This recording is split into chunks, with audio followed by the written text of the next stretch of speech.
Thank you for having time for this particular online professional development module.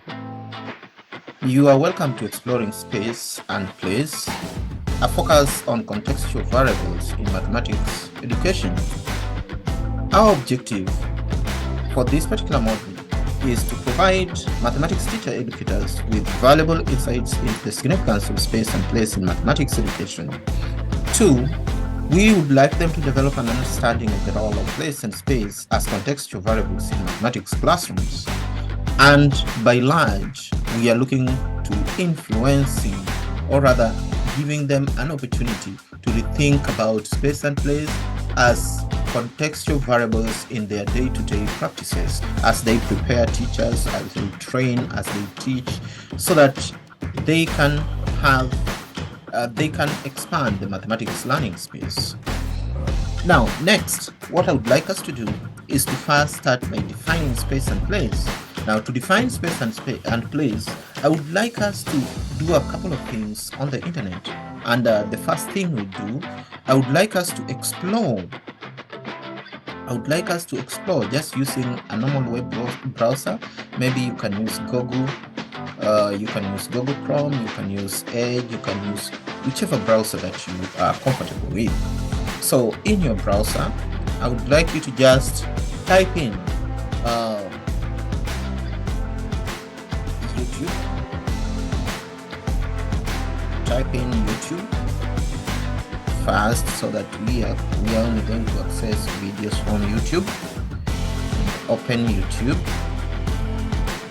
So the next thing you do, you want to watch a video of New York downtown. New York downtown. Yes, this one looks better.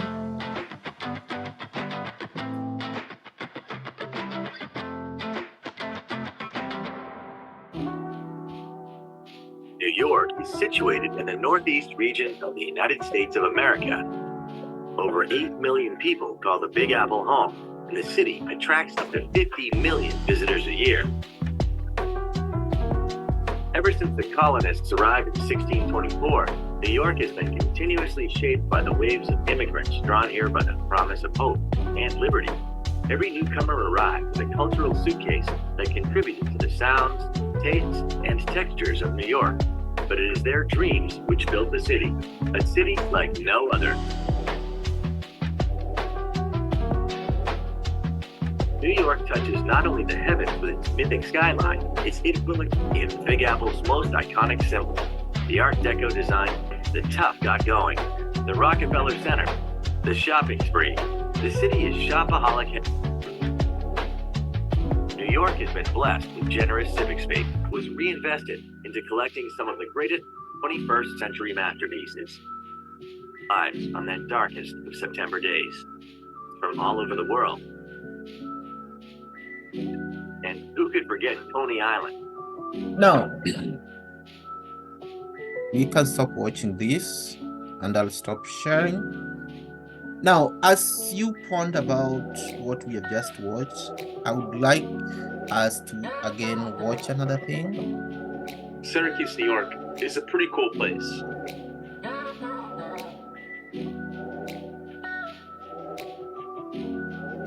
By college basketball fans as the home of Syracuse University. I think the landmark that stands out most of all to me in Syracuse was the penthouse, which is apparently too prestigious to touch, which is an addition native to nearby Utica, New York. This area is important for a public square. The Clinton Exchange Building, for instance, used to be a post office, a building where active highways make on downtown cities. In Syracuse, Interstate 81 runs directly through the city, north-south from Canada on its way to Binghamton and areas south. So these highways running right through the middle of the city has created. Let us look at the north side. North side residence.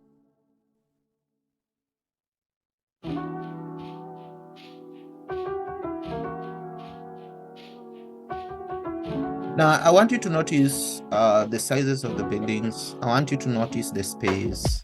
And maybe you could also take a keen look at the kind of buildings that are around this area.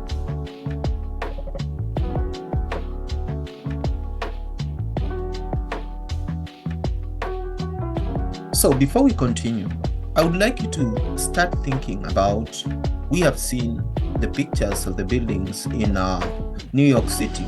We have looked at Syracuse City, and then we have seen factors such as the I-81 highway and how it divided the city into two portions. We have seen several skyscrapers, we have companies, we have New York being the hub of immigrants into the United States.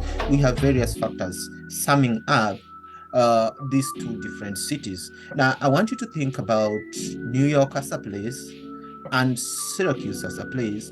And other than just looking at Syracuse as a place, I want you to look at the Syracuse downtown as a place and look at Syracuse North Side as a place. Then try to think about which factors, which conditions, which daily experiences are, let's say, students coming from these areas are likely to experience. So as you think about that and as you ponder about that, I want us to watch this other final video. So, Try to see why central investigation begins to reveal the impact of a 100-year-old map. The map of 1919 is the first known document, a government record, that separated our city into neighborhoods, labeled Jewish or Polish or Negro, among others. It's perhaps the clearest example of...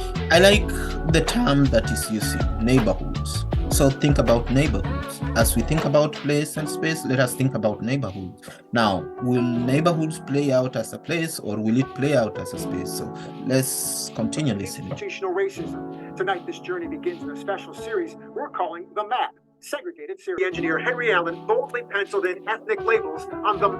Now, I want us to narrow down to this and zoom in to what this engineer did. What the engineer did, penned down. It must have been a masterpiece by then, because people always love being in places they know. But then, what has this done to our society? The impact of this can still be felt today. And what I'm thinking about, or what we are thinking about while looking at this module, is that we want to be realistic and think about students as coming from these different zones that have been geopolitically created. Like, this is geopolitical zoning. So we want to think about these zones, and we want to think about students coming from these zones and how they are embodied as they walk into our classrooms. These students have different experiences. These students have different ways of looking at life. They speak different languages. They have different first language. They have different traditions. They have different cultures. And you see, there is no space so that these cultures can blend together. These cultures can work together. They are completely different. And according to Gutierrez, in Gutierrez's own words, I would say each community has its own ways of knowing. So as they walk into our classes, they are completely different people and have different ways of knowing. So I want us now to go back to our PowerPoint definition for place and space. Now, we can objectively define place as a physical location. Just from what we have seen, New York is a physical location. It's a geographical location with geographical information statistics, or rather GIS system. We look at Syracuse as a physical location. We look at north side of Syracuse as a physical location. We look at the map that this city engineer did as dividing Syracuse into physical locations. Those are places. This is what Angwe referred to as the location, the physical space. While these places are not just places, but they have been given meaning. There are some meanings that have been pinned onto these places, and therefore we look at those places as having some particular meaning. Like if I look at New York, I'm thinking about an urban area. If I'm looking at Syracuse downtown, an urban area. If I'm thinking about north side of Syracuse, it's an urban area. But if you go to some regions around Syracuse, you realize you have suburban areas. So those are the meanings that have been assigned to the places, and therefore they become local. Then we have space.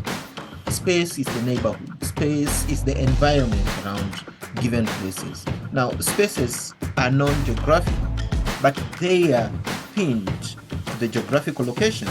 So therefore, space and place can sometimes be used interchangeably, but space depends on place, and place is affected by space. So that if the space around us is industries, the neighborhood around us is made up of industries, is made up of noises from these industries, then the environment, the space we are living in is a polluted space with a lot of noise and maybe chemicals from various companies, and that influences the way we look at life, the way we do things, the way we think, the way we plan ourselves, and how we progressively want to learn and develop those prior schemas that we develop are most likely geared to our survival in our environment. And therefore, students get to our classes with already developing schemas. That is according to Smith. Now, with these schemas, we anticipate that the mathematics teacher should be able to continue and shape the development of these schemas so that they can achieve mathematical competency. Now, let us go to the next thing, and the next thing will be an activity. In this activity, I would like you to grab a paper and a pen. Now, with your paper and pen, I would like you to draw your class seating arrangement. And bear in mind that the students you are having in your class are from different racial backgrounds, different places. So think about them as being members of your class. Maybe you can plan with 6 to 10 students. Then I want you, after doing your sketch and highlighting the reason why you are proposing that your seating arrangement will be very valuable, will help you achieve the objectives that you have set at the end of the day. Then I would like you to use Adobe Scanner to scan your work. And then after you scan your work, annotate your given reasons for various decisions that you make in arranging your students. And then after that, I would like you to post this on a Padlet. Now, what will help you use Adobe Scanner and post on a Padlet are these links that I've provided. After you go through that and you realize that after you've created, you made your post there, you made your comments, I want you to get a link and allow whoever has a link to see whatever you are doing on your Padlet. So, but you may choose not to allow them to comment, you may choose not to allow them to make changes to your documents, but the best thing is to allow them to comment. If you allow them to comment, just copy the link and then share that link on our joint discussion board. Now, these links, I anticipate that each one of us will find some time to at least look at 2 different class arrangements and comment. So make sure you are commenting for your peers. You're looking at what your peers have done, look at their reasons, look at what they anticipate, look at how they are arranging their classes, and compare that with your own, and then comment. This should maybe bring some sort of bit of discussion. I will be following. I will also comment for each one of you, and I will also be looking at the kind of comments that you post, and then we should be able to just freely interact, exchange, and move on to the second activity. After reviewing other sketches and reading comments from your peers, adjust your hypothetical seating arrangement. And as you adjust this seating arrangement, give reasons. Give your your considered reasons why you are going to adjust and why it has to, and if it has to remain the same way, you also give reasons that with this I will achieve this, with this particular one I will achieve this, with this particular one I will achieve this. So that is the kind of expectation I want. And even as we think about this, I want us to remember the picture of these students have different ways of knowing. These students have already forming schemas, and our work as teachers is to tap into these schemas and create an inclusive learning space so that learning can continue taking place. So with that, finally, I will expect that you review this particular article. You can skim through, you can read through, and then after you read through, listen to the ideas that are being proposed by Jojo and Medikizela. Now, once you go through, I want you to think about the two. The seating arrangement exposure, the videos that we have watched, and what this particular article is talking about. So think about this, review them, and do an initial post. Your initial post will be on the discussion board. And on the Brightspace discussion board, each one of us is going to post an initial post. Then from the initial post, everyone else, at least each one of us should comment on two initial posts. And please be generous. Make sure if there are two people who have already commented for one person, please be courteous to comment for another person so that we have each one of us having at least 2 comments. But you're allowed to comment for as many people as possible. And as you read through the initial post, you are gaining a lot. And this is how we want learning to take place, like organically.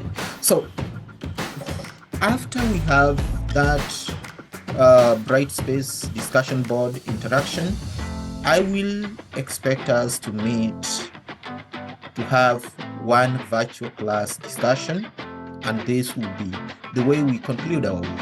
So we will conclude our week by having a virtual class discussion, and in this class the expectation is that we will review the activities we have done, and as we review, we'll be looking at which seating arrangement is the best,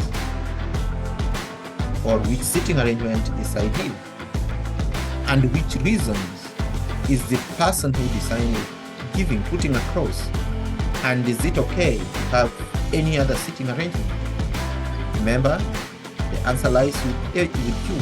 So each one of us has a reason, each one of us has a way, each one of us has a say on how they would organize their classes to maximize their learning outcome.